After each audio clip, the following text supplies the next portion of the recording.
Assalamu alaikum. The questioner is asking what factors led to the Arakan army attacking Rohingya Muslims.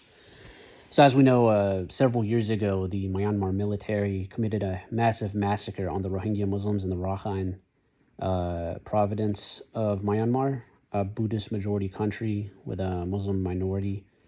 They raped women, committed a genocide, killed babies, women, men alike without differentiating them, and drove a lot of them into the Bangladeshi border. Shortly after this, they basically did a coup on the government, the democratically elected government, and ever since then there has been a civil war, a huge civil war going on in the country, with different factions. The Myanmar military probably controls half the country at this point, maybe a little bit more.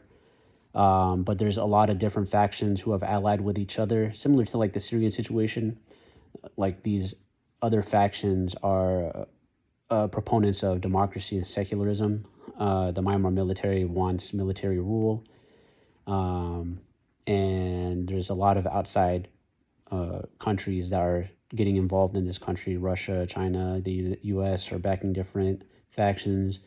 One of these factions is the AA, the Arakan army, and another faction is the Rohingya Muslims have formed their own force called the Arakan, the ARSA, the Arakan Rohingya Salvation Army, I believe they're called.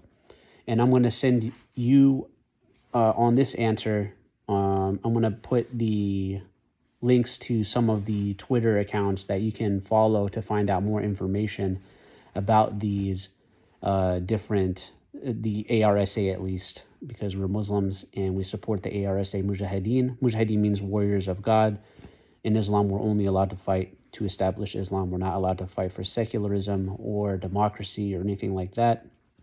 Because the Muslims were attacked first, they have a right to fight back. We call it jihad, and to establish the religion on the land that they were kicked out of, where their homes were burned and whatnot. So the Myanmar is very fragmented right now. AA is another enemy of the Myanmar military. They've been fighting each other. But recently, the AA has started attacking the Rohingya territories. And the questioner is wondering, why is this happening? Why aren't they focusing on the Myanmar military? If anything, the Rohingya Muslims and the AA have a common enemy. Well, the answer is simple. Most of these other factions that are opposing the Myanmar military also agree with the Myanmar military that the Rohingya are outsiders and are not native to the land because they don't share the same religion as the Buddhist majority.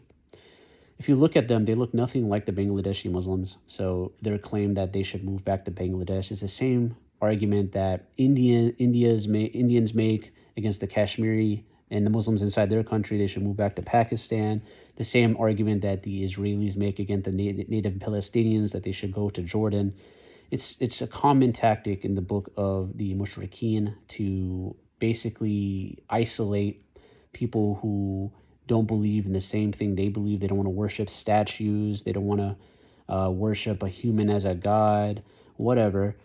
And so they're easy targets. And what happens during war, these factions are most of these factions are united right now against fighting the Myanmar military, but the AA, being basically bordering the Rohingya Muslims territories, they want more territorial gains. First of all, they want to conquer as much territory as possible, and they view the ARSA and the Rohingya Muslims as an easy target where they can quickly take a lot of land, they can pillage, they can take resources.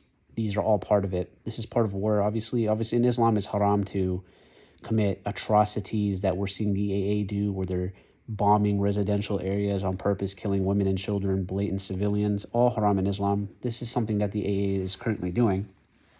And the Rohingya Muslims formed their own fighting faction called the ARSA, as mentioned. They've struck back, and there's battles going on between the two sides.